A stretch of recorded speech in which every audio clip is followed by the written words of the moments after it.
Started with our first news. At UFC 319, Dricus du Plessis found himself under heavy criticism following his devastating loss to Khamzat Chimaev. What was expected to be a competitive showdown turned into a one-sided display of dominance, with Chimaev showcasing his relentless wrestling pressure and overwhelming du Plessis for nearly the entire 25-minute contest. One of the strongest voices of criticism came from top contender Ikram Aliskerov, who openly called du Plessis' performance shameful. Speaking to Islam Babadzanov in a post-fight interview, Aliskerov explained that when an athlete carries the label of champion, he must demonstrate why he deserves that status, especially in the areas of composure, wrestling defense, and adaptability under pressure. According to Aliskerov, du Plessis looked completely lost in the grappling department, and that is unacceptable at the highest level of mixed martial arts. Meanwhile, Chimaev wasted no time celebrating his victory. Already crowned as the new middleweight king, he has been enjoying his victory tour, reinforcing his aura of dominance. Cameras even captured a playful moment when Chimaev landed a light body shot on a fan, who impressively absorbed it without flinching. This further added to Chimaev's growing reputation as both a feared and charismatic champion who embraces his role in and out of the cage. As Chimaev basks in his glory, questions loom large over du Plessis' future. Can he regroup,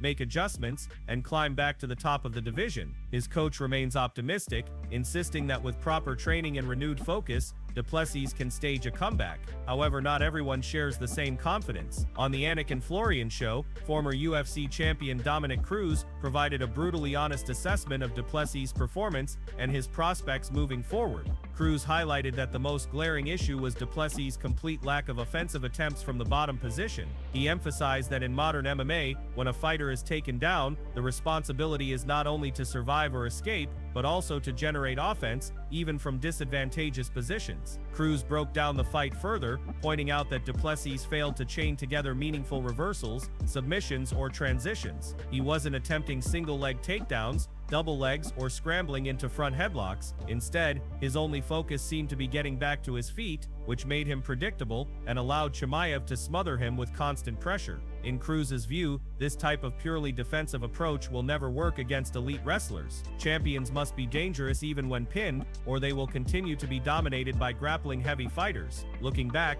Cruz noted the massive skill gap between the two men. It wasn't just that Chimaev won, it was the way he won. He systematically dismantled du Plessis, breaking his confidence and leaving him without answers. The contrast in ability made it appear as if they were operating on entirely different levels of competition. For du Plessis, UFC 319 may prove to be a career-defining moment. Whether he can rebound and evolve into a more complete fighter remains to be seen. What is clear, however, is that his performance fell far short of championship standards. Critics like Ikram Aliskerov and analysts like Dominic Cruz agree on one thing: if du Plessis hopes to reclaim his place among the elite, he must make significant adjustments, or risk being left behind in a division now ruled by the unstoppable force of Khamzat Chimaev.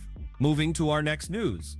Independent professional wrestler Syko Stu is on the road to recovery after a shocking and violent incident that left the wrestling community stunned. The altercation, which occurred during a recent KnockX Pro Wrestling event, involved fellow performer Raja Jackson and quickly became one of the most talked about moments in independent wrestling this year. According to reports, the incident unfolded when Jackson delivered a series of heavy strikes to Stu, who appeared to be unconscious during the attack.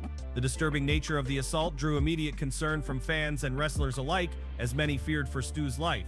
He was rushed to the hospital and admitted in critical condition, with early updates painting a grim picture of his health status. Thankfully, positive news has now emerged. A recently shared photograph from the hospital shows Syko Stu smiling while surrounded by his loved ones, a reassuring sign that his condition is steadily improving. On Wednesday, August 27th, fellow wrestler Douglas Mullo, who was present at the KnockX Pro event, spoke to TMZ Sports to provide further details. Mullo confirmed that Stu is now awake, responsive, and remembers most of the earlier part of the day. He added that Stu is alert and talking a little bit, though he continues to recover from what have been described as very serious injuries. Among the injuries sustained, facial trauma was one of the most significant. While doctors have confirmed that Stu's condition is no longer considered life-threatening, the road to full recovery will be long and challenging. Rehabilitation and ongoing treatment are expected to take months, if not longer. The incident has triggered widespread concern and debate within the wrestling world. Fans have flooded social media with messages of support, while Stu's colleagues from across the independent scene have rallied behind him.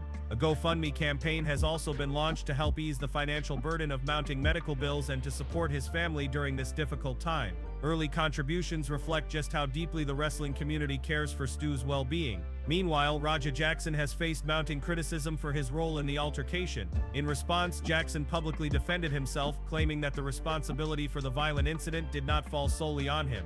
He alleged that the event's cameraman was partly to blame, though he did not provide full details about how this might have influenced the situation. His comments have drawn mixed reactions, with some wrestlers and fans condemning his actions outright, while others await further clarification before passing judgment. As Stu continues to make progress in his recovery, the incident has left a lasting impression on the wrestling world. It has sparked broader conversations about safety in independent wrestling, performer accountability, and the need for stronger protocols to protect talent during live events. For now, fans remain hopeful that Syko Stu will eventually return to full health and perhaps even to the ring. His resilience, combined with the overwhelming support from the wrestling community, suggests that while the road ahead is difficult, it is filled with encouragement and determination. Magomed Ankalaev has made it clear that his upcoming rematch with Alex Pereira at UFC 320 will be a very different story compared to their first meeting.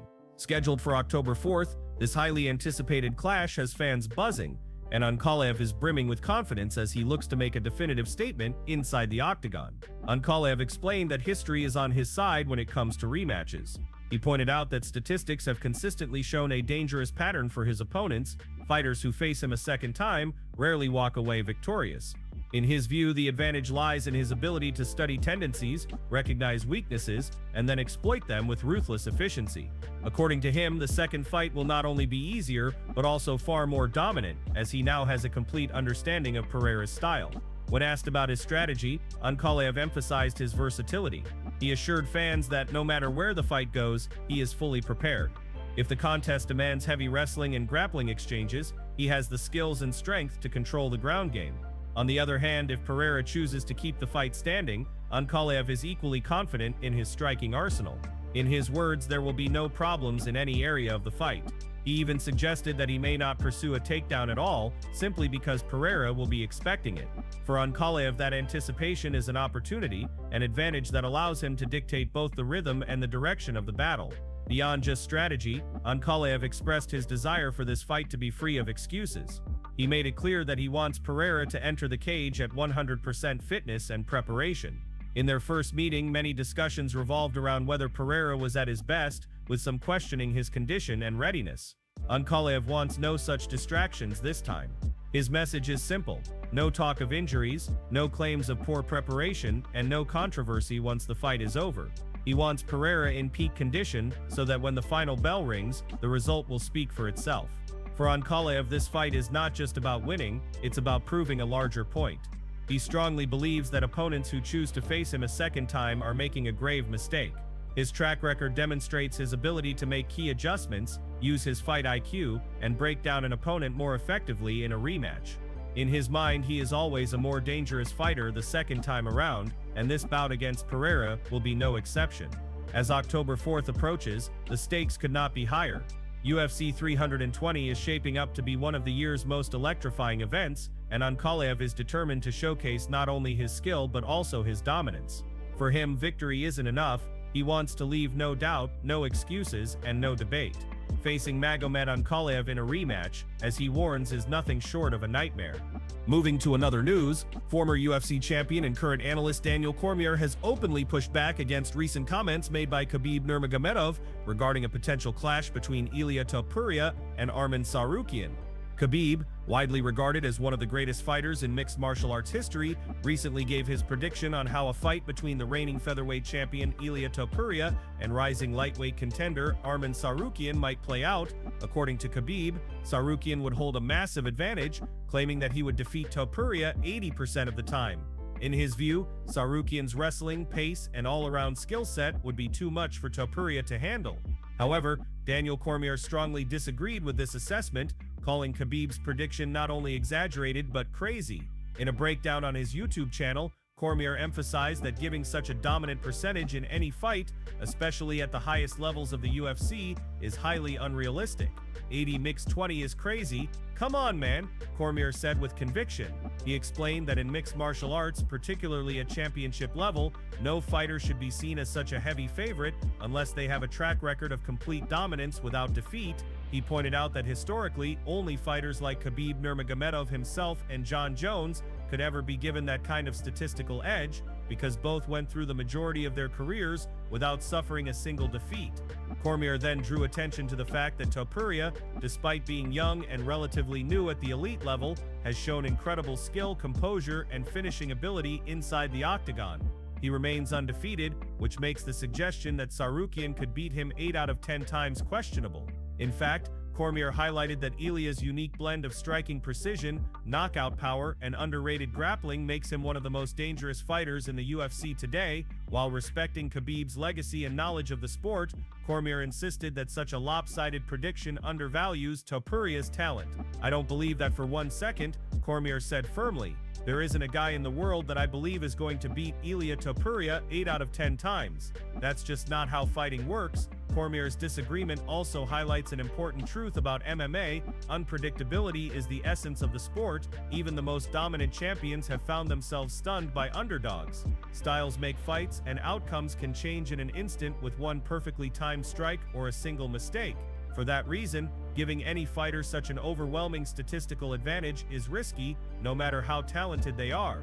As the discussion around a potential Topuria vs Tsarukyan fight continues to grow, fans are divided between Khabib's confidence in Arman and Cormier's defense of Topuria's abilities. One thing is certain: if this matchup ever comes to fruition, it has the makings of an electrifying clash that could reshape both the featherweight and lightweight divisions. Former UFC champion Quinton "Rampage" Jackson has opened up about one of the most heartbreaking experiences his family has faced. In a candid and emotional livestream, Rampage revealed that his son, Raja, has been deeply struggling ever since the tragic murder of his mother. Rampage explained that the devastating loss has left a lasting mark on Raja's mental and emotional health. According to him, Raja has not been the same since the incident and continues to battle with the pain and trauma caused by the tragedy. "This doesn't really have anything to do with the things going on right now," Rampage began cautiously, making it clear that he wasn't trying to bring unnecessary attention to personal matters. "But all I'm gonna say is that my son hasn't been the same since his mom got murdered. He hasn't. And I know that." The former champion shared how, as a father, he has been doing everything he can to support his son. He has tried to bring moments of joy back into Raja's life, often using humor and small gestures to ease the burden. But Rampage admitted the weight of the situation is far beyond what he feels equipped to handle. "I've been trying to be there for him, you know. I try to make him laugh, cheer him up, and keep him from falling too deep into that darkness. But at the end of the day, I'm not a psychiatrist. I don't always know what to do, and that hurts me as a dad," Rampage confessed. What troubles Rampage even more is the growing distance he has noticed between himself and his son. The tragedy has created an emotional wall, and despite his best efforts, he feels Raja is pulling away. "He hasn't been the same with me either," Rampage said. "It's like he's distant, like he wants to prove he's more of a man, and he doesn't need as much from me." The emotional honesty in Rampage's words reflects the immense challenges families face after a violent loss. For Raja, the trauma of losing his mother in such a horrific way has understandably altered the way he views the world and himself. For Rampage, the pain lies in knowing his son is suffering, yet feeling powerless to fully fix what's broken. This rare glimpse into Rampage Jackson's personal life reveals that even legends outside the cage battle their own wars behind closed doors. The grief of losing a loved one, especially in such tragic circumstances, can ripple through families for years. Rampage's openness not only highlights his love and concern for Raja, but also shines a light on the importance of mental health support during times of unimaginable loss. As fans and supporters continue to rally around Rampage, his heartfelt message serves as a reminder: even fighters who once stood fearless in the octagon are still human. And when tragedy strikes, the fight to protect and heal one's family becomes the hardest battle of all.